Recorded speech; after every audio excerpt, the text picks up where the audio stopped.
Olá, estamos aqui hoje para fazer o nosso podcast do Grupo F e temos um convidado especial, o Dr. Matheus Bottoli. É com grande honra e satisfação que a gente recebe, Dr. Matheus, um grande amigo, parceiro, advogado, uma pessoa competente. E hoje recebendo o Dr. Matheus para falar sobre prevenções empresarial e também sobre outros temas importantes nos aspectos empresariais.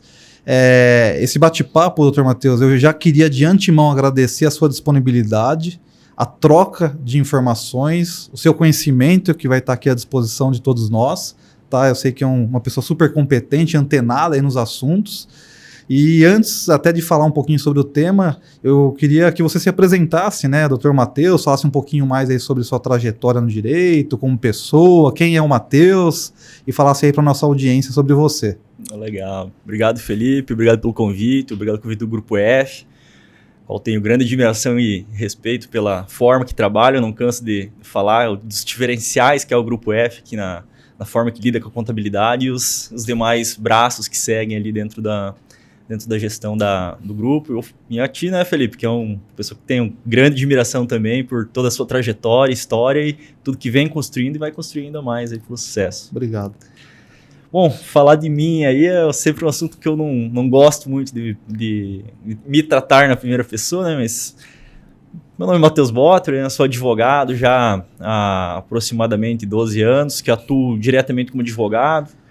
Venho de antes disso já, desde o estágio na faculdade, atuando dentro de órgãos públicos. Fui estagiário do Ministério Público por 4 anos, estagiei no Tribunal Regional Eleitoral, estagiei em escritório de advocacia e iniciei a advocacia logo após que me formei. Me formei, eu já havia passado na ordem durante a graduação.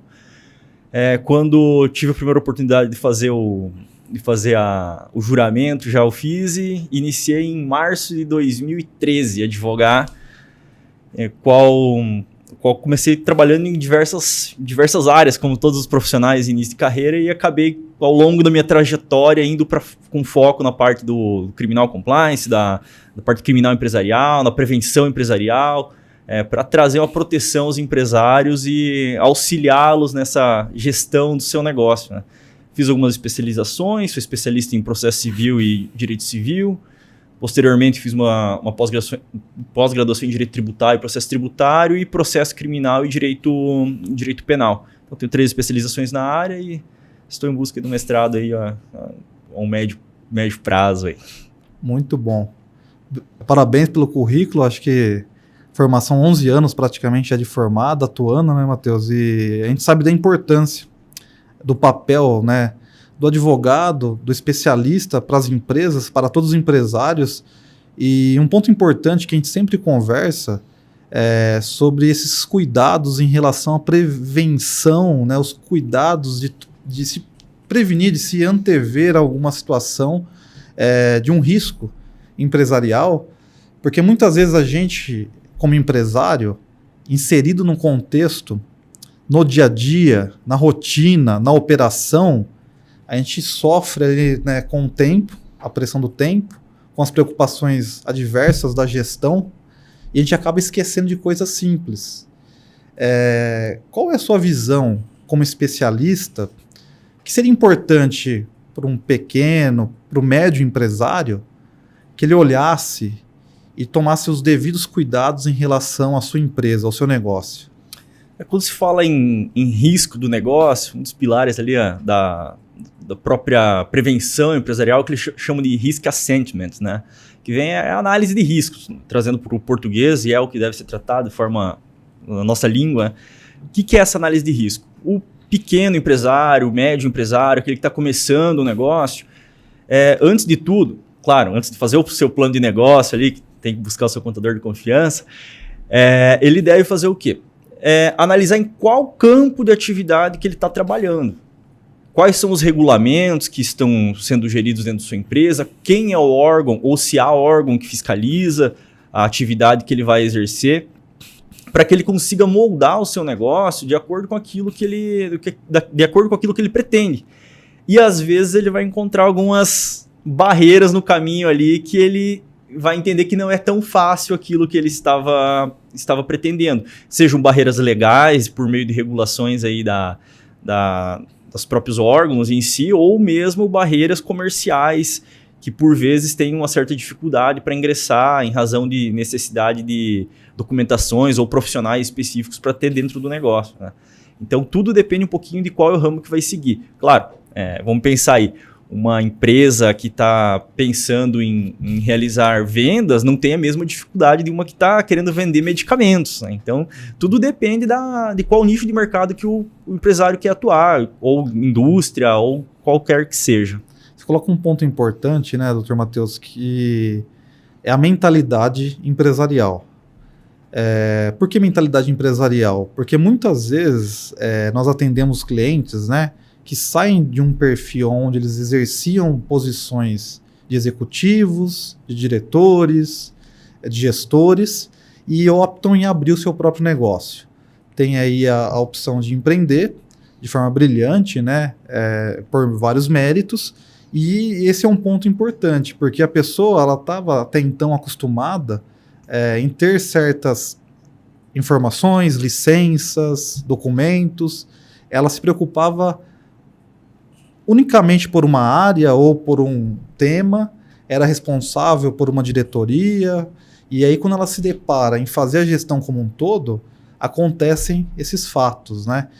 Você acha que tem como a gente criar alguma coisa ou ter alguma dica aí para quem nos ouve, nos assiste em relação à parte de um roteiro básico, o que eu devo fazer? Aquela pergunta sempre vem, né? Preciso do advogado? Estou começando agora. O que vocês podem ajudar no início desse negócio para que a empresa possa, de fato, ter um início saudável, não colocando em riscos alguns pontos?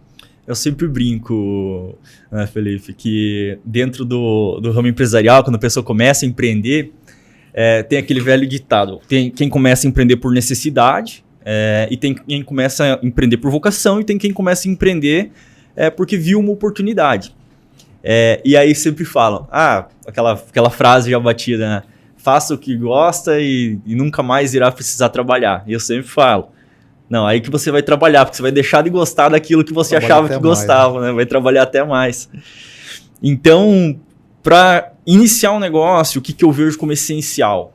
Que primeiro a pessoa tenha em vista o que ela quer, tem uma mente definida, o que eu quero com o meu negócio. Aí é aquela criação da cultura, que eu acho que tem muita empresa que não tem. Eu acredito que a cultura é a primeira coisa que deve se criar na mente do empresário. O que ele pretende, qual que é a missão dele com aquele negócio. Quais são os valores que ele não abre mão. O que ele pretende com a gestão daquilo. Dentro disso, buscar realizar um plano, fazer o famoso plano de negócio, o business plan, aí, que o pessoal americaniza, né? Então, fazer esse plano de negócio, verificar quais são as oportunidades, quais são as barreiras que essa pessoa tem de forma comercial, e quais são os impeditivos que se tem para que o negócio vá para frente. O que eu vejo como advogado, qual que é o primeiro pilar para que a pessoa dê início desse start no seu produto, na sua indústria, no seu comércio? Sem dúvida, primeiro, buscar abrir, regularizar a sua empresa, fazer um bom contrato social, entender se vai ter sócio ou não. É o primeiro ponto, porque isso agora, hoje, não é tão... Parece que não é tão relevante. Mas quando tem empresa, tem contrato social que é o mesmo contrato desde quando ela abriu. E ali vai se definir muita coisa, vai se definir como que vai ser feita a divisão, como que vai funcionar a estrutura organizacional. Então, como advogado, o primeiro papel é a constituição da empresa, que deve ser feito em conjunto com a contabilidade, para entender qual vai ser o tipo de empreendimento que vai ser aberto, qual é o tipo de enquadramento que deve ser tomado pela empresa.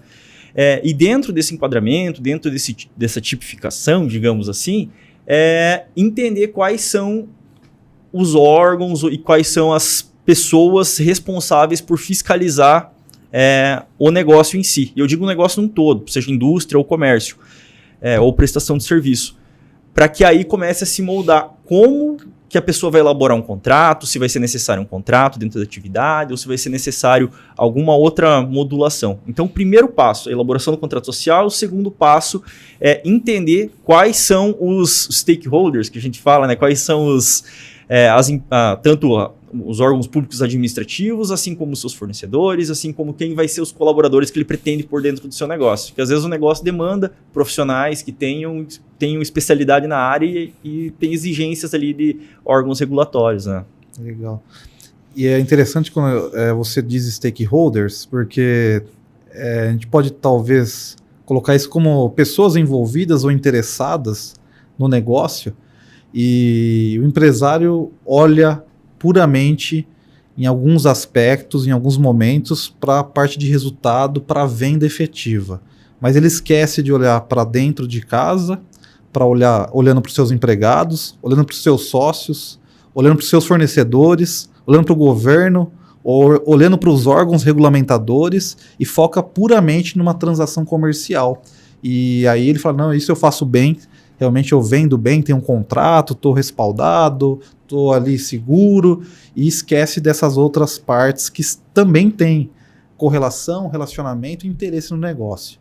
Se a gente fosse pensar de um aspecto geral, olhando para uma organização, você falou um ponto importante do início do contrato, né, nas formalidades, das regras, etc., mas pensando também em pessoas internas, que são os colaboradores, os empregados. O que você poderia trazer de dica aí para os empresários que estão começando o seu negócio? Primeiro ponto que eu falo da liderança. Né? O empresário, ele não necessariamente ele é um líder nato. Então, se ele não é um líder nato, ele tem que ter ao seu lado alguém que tenha esse poder de liderança. Porque eu acredito que em toda empresa,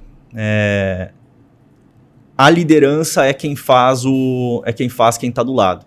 Se a pessoa ela não se adapta à cultura, à forma que aquela empresa quer trabalhar, o negócio não vai para frente, né, Felipe? Então, assim, a gente tem que pensar no colaborador. O colaborador você constrói ele de acordo com de acordo com a necessidade do negócio, certo?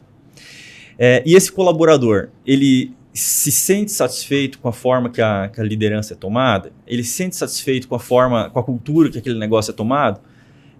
O colaborador ele começa a enxergar a empresa e ele enxerga de dentro. É aquela coisa que a gente sempre brinca, né? De fora, às vezes a gente vê a casca que é bonita, é tudo lisinho, casca do ovo, mas por dentro tem a gema, né? E o colaborador ele faz parte ali da parte interna, ele vê o que acontece. Então, se tem um líder que é grosseiro, um líder que não trata bem os outros, que tem uma cultura interna ali de menosprezar quem está abaixo hierarquicamente, que não visa uma igualdade entre os demais sócios, esses colaboradores começam a trazer isso para ele e dependendo o foco ali, né, começa a atrelar aos terceiros de fora.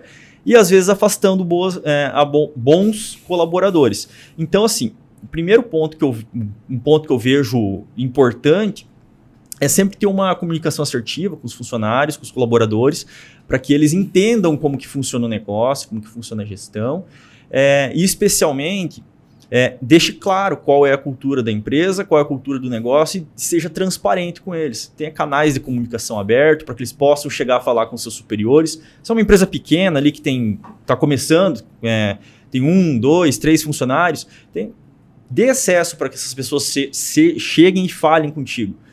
Porque é por meio delas que sua empresa vai melhorar, através da visão delas de como que a empresa funciona que vai ajustar o negócio e melhorar. Porque às vezes essas pessoas têm contato direto com o cliente e às vezes o proprietário não está disposto a ouvir. Porque ele idealizou um negócio e está acontecendo outro e talvez está indo para um caminho que ele não gostaria. E não da forma ruim. Às vezes de uma outra forma ali que não era o que ele pretendia, mas está indo para outro caminho e está dando resultados e ele não quer mudar. E às vezes é necessário mudar de rota. Né? Eu entendo que existe uma grande dificuldade, de fato, do empresário tirar da cabeça as ideias, os propósitos, os valores e na prática aquilo acontecer com uma pessoa que está chegando na empresa, que tem outros valores, outras propostas e outros propósitos propriamente. Tem algum documento que você acha que dá para a gente aí oferecer ou desafiar o empresário a fazer que envolva essa correlação entre empresa e empregado para ditar melhor as regras ou que facilite esse convívio? Não, isso sem dúvida, Felipe.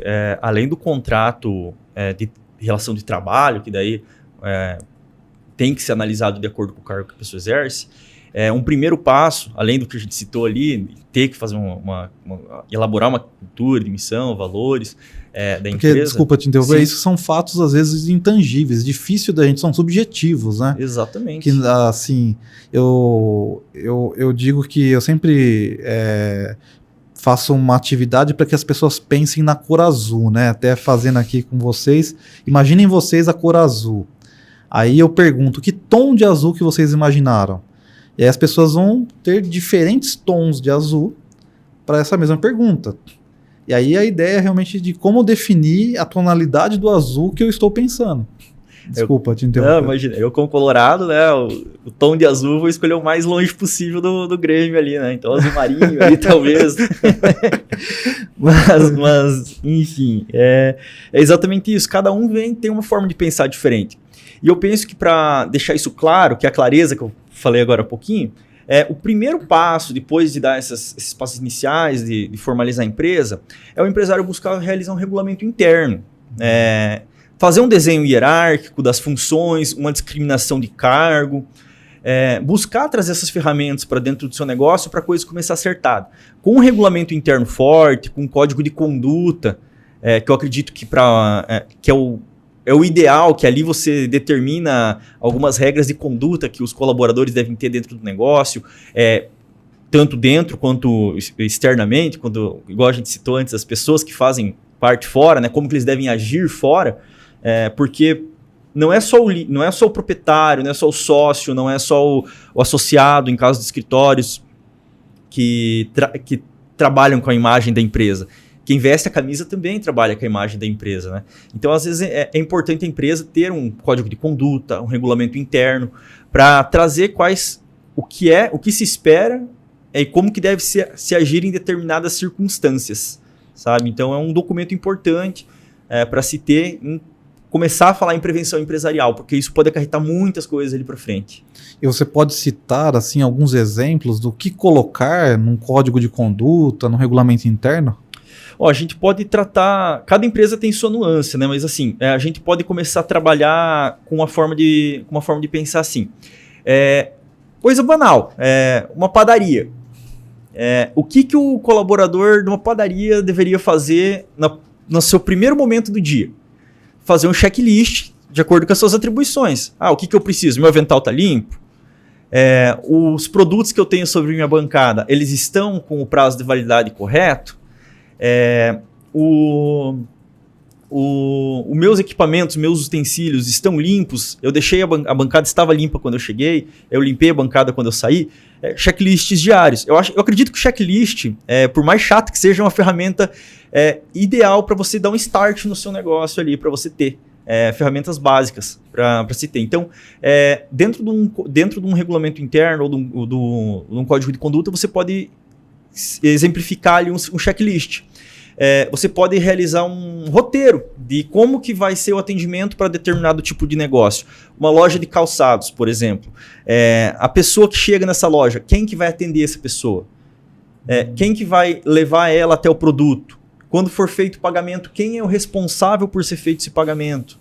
Esse pagamento, assim que ele é efetivado, tem que ser lançado no sistema. Esse sistema ele vai emitir uma nota fiscal de qual forma para esse cliente? Então dá para a gente pensar e estruturar de várias formas o negócio dentro desse código de conduta de como deve ser agido. Até para quem chegar, estiver ingressando depois que a empresa iniciar, bata o olho e já saiba ali quais são os primeiros passos a serem dados aí e facilitar os treinamentos. Né? Os treinamentos são mais que essenciais para o negócio girar, né? Para o negócio acontecer. Então não basta ter o código, tem que treinar, documentar e sempre revisar. Exatamente. A terminologia que a gente fala, né, o código de conduta, ele tem vida própria, o regulamento interno também. Então, até falei ontem contigo, né, que o regulamento interno ele é a ISO da empresa. A empresa cria. A empresa ela pode colocar o que ela quiser e ao tempo ela vai fazendo essas alterações, né, vai modificando, está em metamorfose. Então, pode amanhã ou depois, tem que colocar mais uma coisa. Mas isso tem que sempre ser aplicado, tem que fazer parte da cultura da empresa. Tem que haver treinamentos, constantes treinamentos sobre determinadas áreas de atuação. Né? Vamos falar ali na parte fiscal. Então, você vai pegar a parte fiscal da sua empresa e vai dar um treinamento fiscal para ela. A parte de atendimento, vai dar um treinamento sobre atendimento. Então, o treinamento ele é essencial e constante, né? Sempre buscando melhoria. Né? Tem uma frase também muito importante, que comunicação não é o que você fala, é o que o outro entende. Então, quanto mais claro for, melhor era. Sim. E comunicação a gente sabe que é o grande desafio, né, Dr. Matheus? A gente sabe que até nós estávamos conversando sobre essa importância do código de conduta, regulamento interno, né? Se a gente denomina aí, mas acredito que são finalidades parecidas. Sim. Aquele exemplo que você cita do uso do carro da empresa, que eu achei bem interessante, que é uma coisa que a gente não se preocupa às vezes, ou nem imagina, né? É um caso peculiar, talvez, mas eu queria que você compartilhasse conosco esse caso que aconteceu aí do carro. Sim. São casos que a gente vai vendo na prática. Como eu sempre digo, né? A gente está falando de prevenção empresarial. Então, a gente vai tratar de uma situação daquilo que já aconteceu.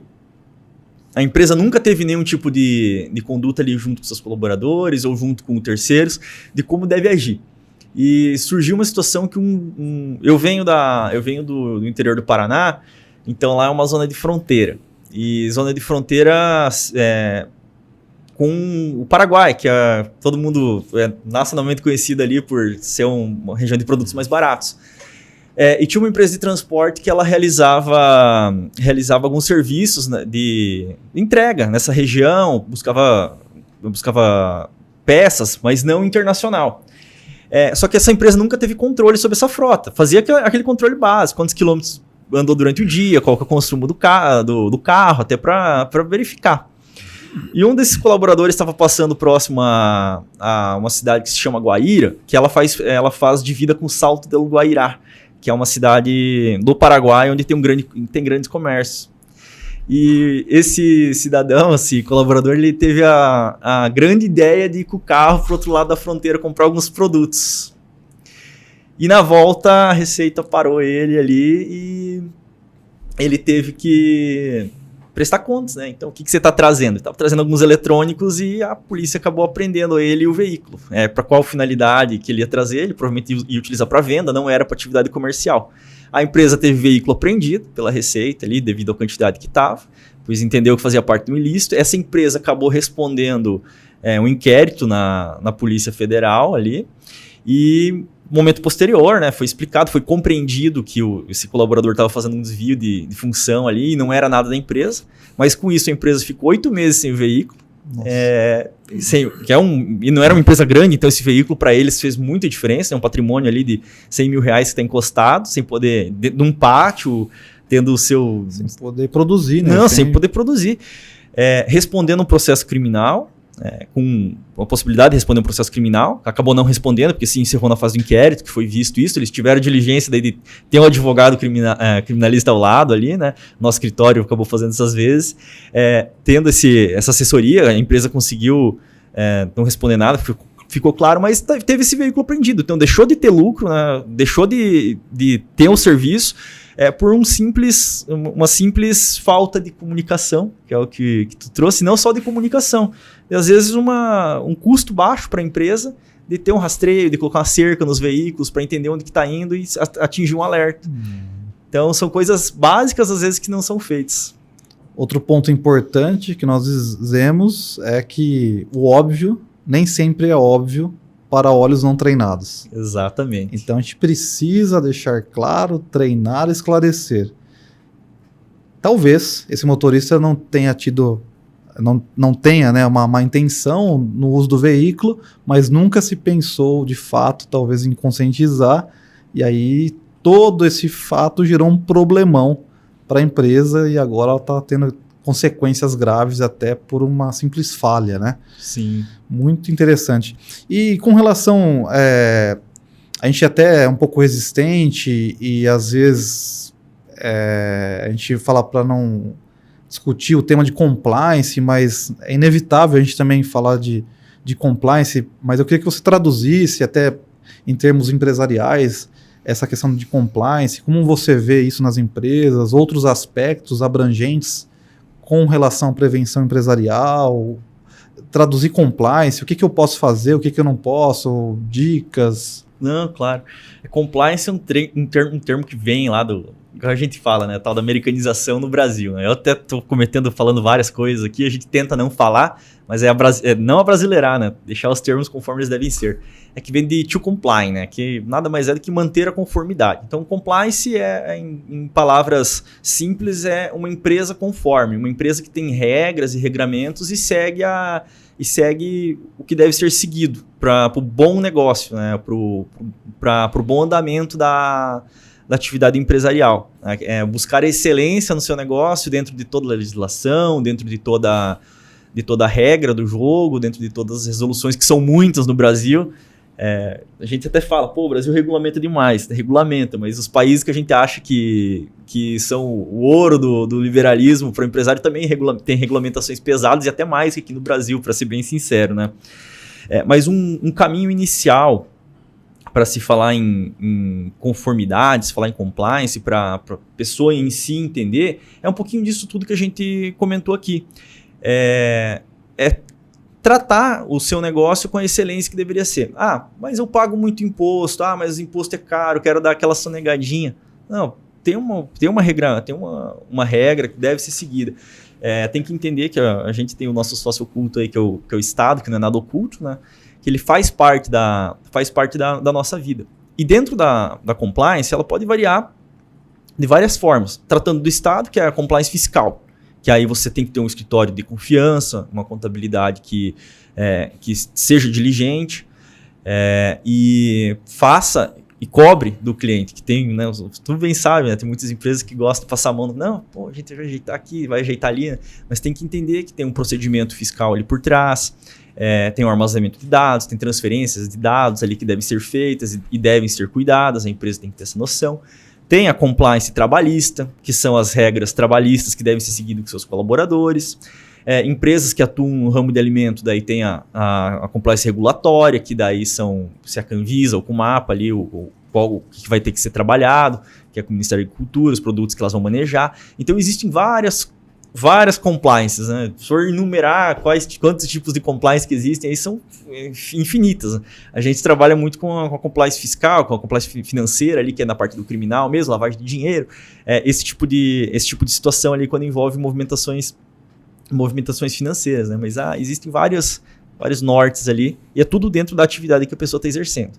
Se ela tem uma empresa de limpeza, pensar numa compliance ambiental ali, numa compliance trabalhista, já é um caminho, né? E é importante frisar, né, Dr. Matheus, assim, que a parceria entre o empresário, o advogado, o contador, isso deve acontecer, né?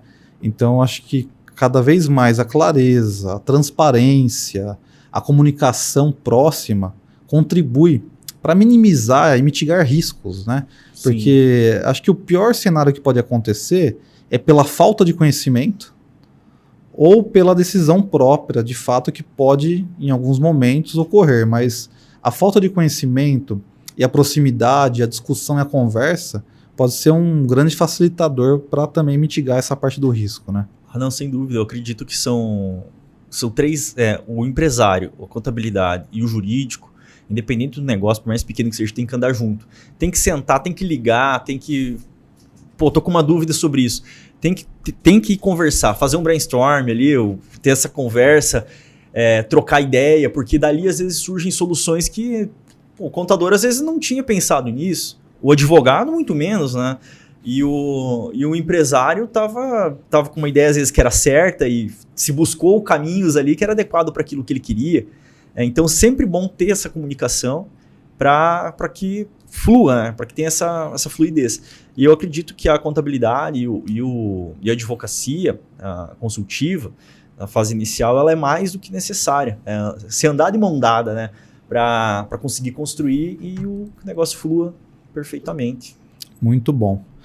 Bom, doutor Matheus, acho que são muitas informações, mas acredito que a gente tenha contemplado algumas ideias, sim, né, em relação à aí a parte de prevenções empresariais. Se você pudesse deixar um recado aí para nossa audiência, o que você falaria, um recado final aí para as pessoas refletirem sobre esse tema?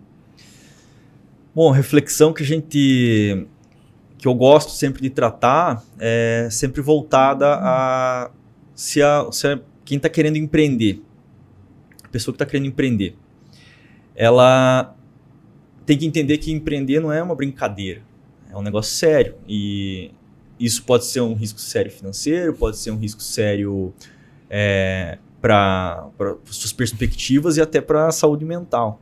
Então, sempre busque auxílio de profissionais capacitados para o seu negócio, sempre busque orientações para o seu negócio, para que ele possa evoluir de forma gradativa e de forma saudável, tá? Sempre buscando, repetir aqui a palavra prevenção, né? Não é só prevenir, mas também agir de forma cautelosa e agir de forma correta. Que isso daí, sem dúvida, né? Perseverando, que o negócio vai chegar lá, vai crescer e vai, sem dúvida, ser um sucesso. Quem faz as coisas certas, por mais demorado e longo que seja, chega lá. Eu concordo também plenamente com a sua fala. Eu acho que é isso. A gente fica à disposição.